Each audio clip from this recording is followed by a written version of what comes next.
Good afternoon, everybody. It's me. We're here to talk about playoff football and all of the events that we witnessed on Saturday and Sunday.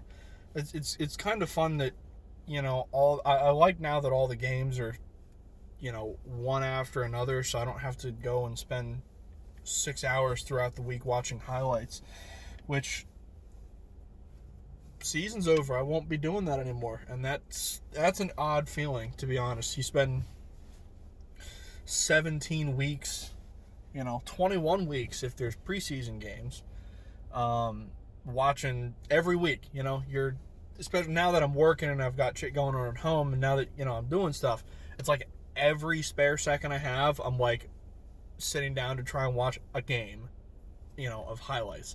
And then, maybe I'll watch another one before I go to bed. And then the next day, maybe I might have time for one or two. When I was in college, it was easy. I had an afternoon free, come off of class, just sit down and take 3 hours and just grind them out,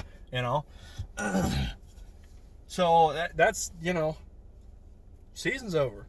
I watched all 6 of the playoffs games live. Don't need to see highlights. So it's weird. It's weird. It's a weird feeling. I have to find something else to fill my time.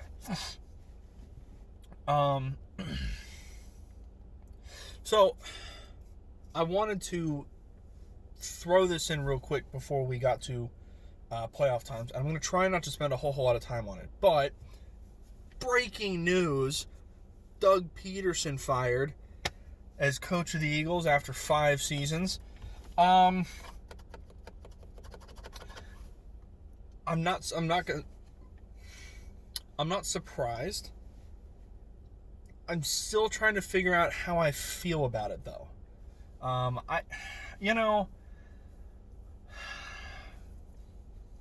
I struggle to figure out what the true root of the problem is in Philadelphia. And I think part of that's because I don't think there is a true root. Doug Pederson's play calling has been a massive problem at certain points. Carson Wentz's quarterback play has been a massive problem at certain points.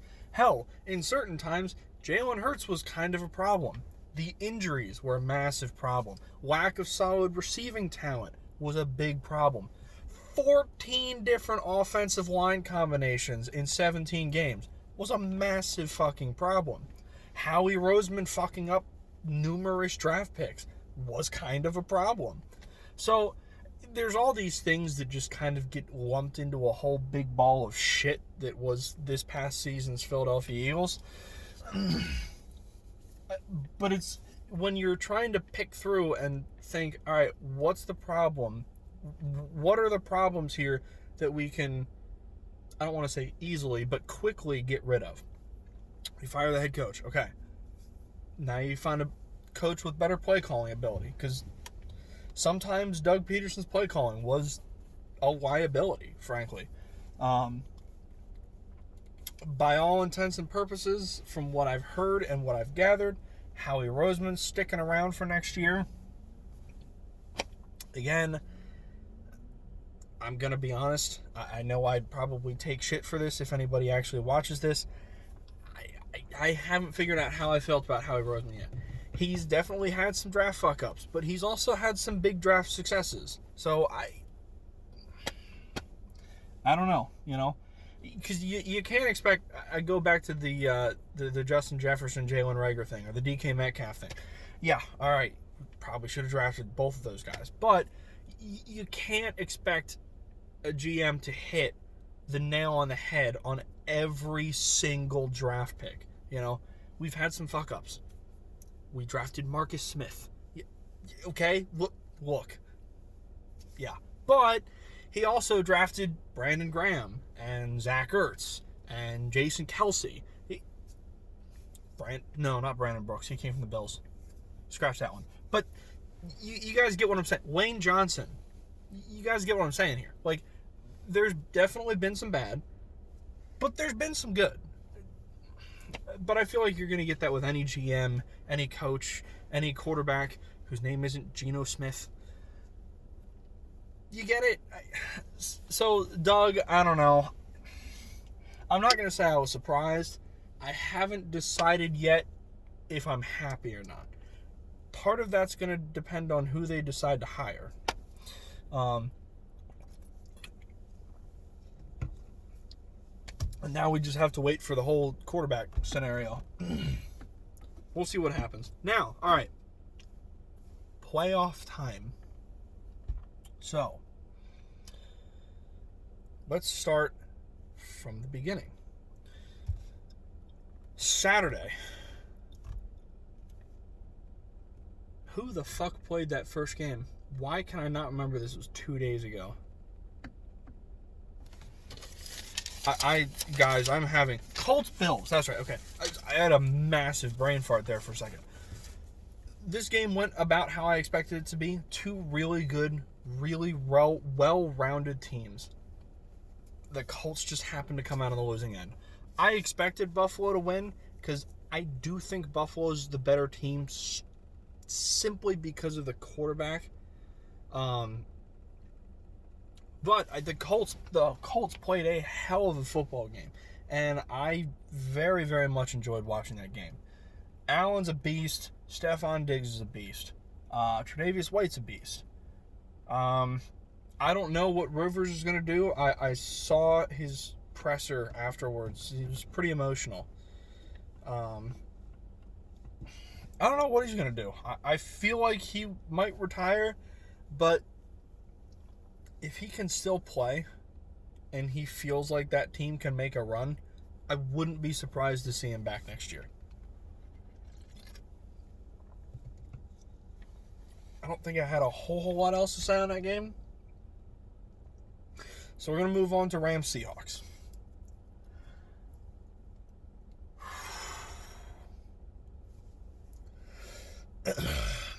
This was one of two games I missed in my predictions. I knew the Rams were a good team. I knew their defense was super good. I know what they've got at receiver, tight end, running back, offensive line. I knew John Wolford was watching highlights of him in week 17. He was fun, you know. He can throw a ball. He can run pretty well too. I don't know. I kind of had fun watching him. But then he gets taken out. Whole lot of Eagles fans on Twitter that are still salty over the Jadeveon Clowney hit, which, yes, was bad, but I do not think that hit by Jamal Adams was blatant or trying to, he was on his way down, he was leading with his shoulder, and that's when Wolford started sliding. It sucks. Yeah, it's unfortunate. But you know what? Sometimes that just happens. Do I think it was blatant? No. Do I think he should have been ejected from the game? No. I really don't. Sorry. So Goff comes in, broken thumb, and you know what? They did just enough. The offense did just enough to squeak by. Cam Akers was good again. And the defense played a hell of a game. I knew all that could happen, barring the quarterback injury. I think the game probably would have proceeded about the same with Wolford under center. I think it would have gone about the same. So, the Rams played about how I expected them to play. What I was not counting on was an utter collapse of Seattle's offense. I figured the game was going to be low scoring, defensive, because it's two pretty good defenses. Since Adams has come back and Dunlap has been in, the Seahawks defense has been really good. I figured it was going to be one of those it reminded me of those 2012, 13, 14 kind of Seattle-San Francisco games. When both of those defenses were like top tier. It's kind of what that reminded me of. Low scoring, lots of defensive play.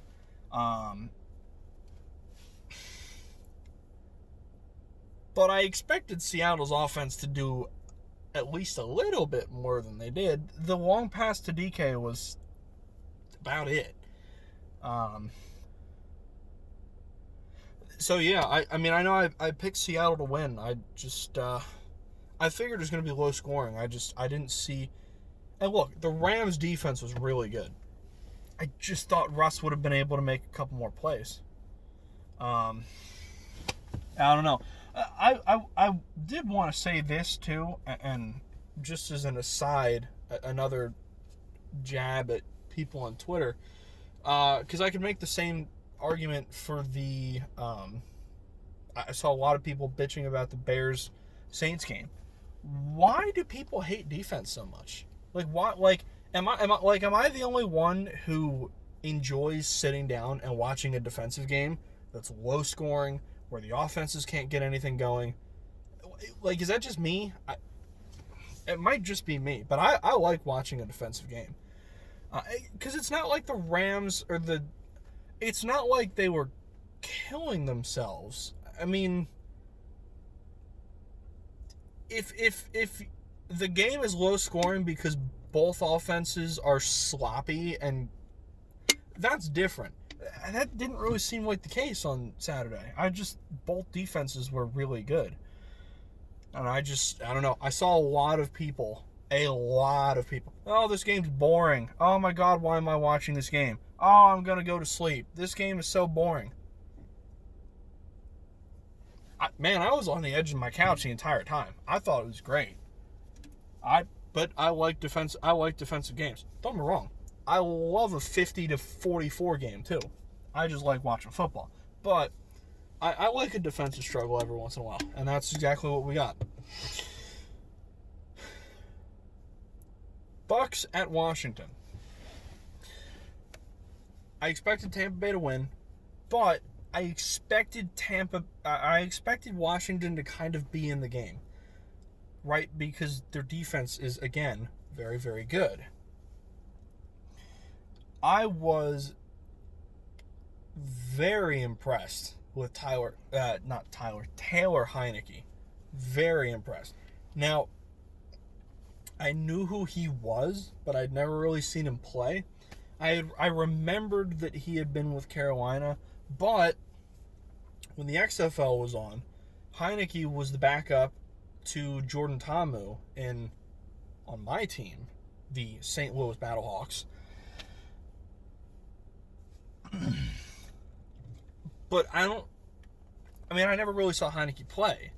So it was fun watching. I haven't had fun watching Washington's offense since like maybe the early Kirk Cousins days. So that was kind of fun. Heineke played really, really well. Got hurt and said fuck it and came back out and kept playing anyway. That game was a prime example of one team played their hearts out. The other team was just better, right? Tampa Bay they're just a better team. They've got a better quarterback. They've got much better offensive personnel. It's that simple. Their defense is great. Their coach is great. Tampa Bay's got more talent, and that's kind of where that game ended up going. I'd be curious to see what Washington does at quarterback next year. I wouldn't be surprised to see Taylor Heineke starting for Washington next season. Wouldn't surprise me at all. Wouldn't be upset with it either, to be honest. So, moving on to Sunday, Ravens-Titans. This game, I did not think Baltimore's defense would be able to hold Derrick Henry as tightly as they did. I didn't think, I knew Henry wasn't going to have, 200 yards, but I wasn't expecting it to be that suffocating. Again, Tennessee's defense was solid. Baltimore's offense was but Baltimore's offense did just enough. I don't know why. I kind of had that feeling. I just felt like Baltimore was finally going to do it. Like Lamar was finally going to do it. Bears Saints. I figured the Saints were going to win. The Bears offense is terrible. The Bears offense was even worse than I expected it to be.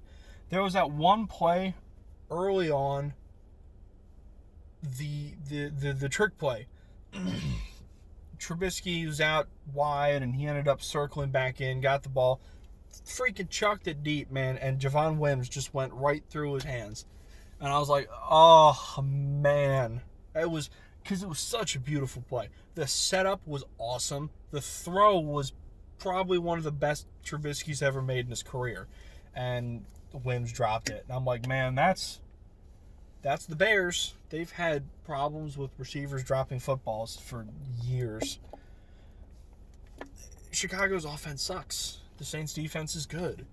The Bears' defense is good, but you can only hold off so long when your offense puts up 3 points.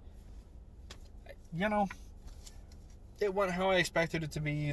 The Saints, the Bears' offense is just trash. Last night,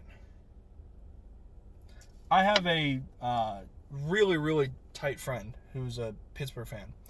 And we finished up dinner kind of on the late side, so I ran upstairs to take a shower. And I didn't get out of the shower until it was almost 8:30. So I missed the first 15 minutes of the game. Got out of the shower, came back in my room, and I looked at my phone, and there was a message that just said, "Are you fucking kidding me?" from my friend Tyler, who was doing weekly picks with me early on. And I was like, okay, let me get dressed. What am I missing? As I was getting dressed, opening my computer to turn the game on, I got another text from him in all caps saying, "Are you fucking kidding me?" And I was like, oh, getting on really quick. What am I missing? Oh my God. Don't let the score fool you. As I told my mother this morning, because my mother's boss is a Pittsburgh fan. Don't let the score fool you. Cleveland dominated the entire game. The only reason Pittsburgh put up all those points, the only reason Ben threw for 500 yards was because Cleveland's defense was playing prevent at halftime.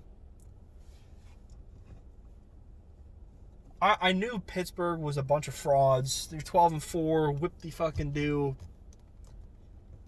I was not anticipating them looking that horrifically bad. I mean, they were awful.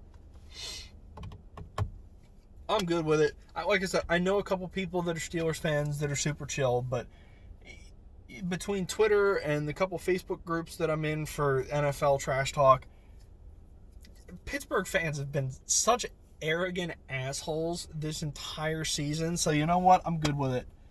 I'm just gonna sit back and watch the suffering. And I absolutely love it.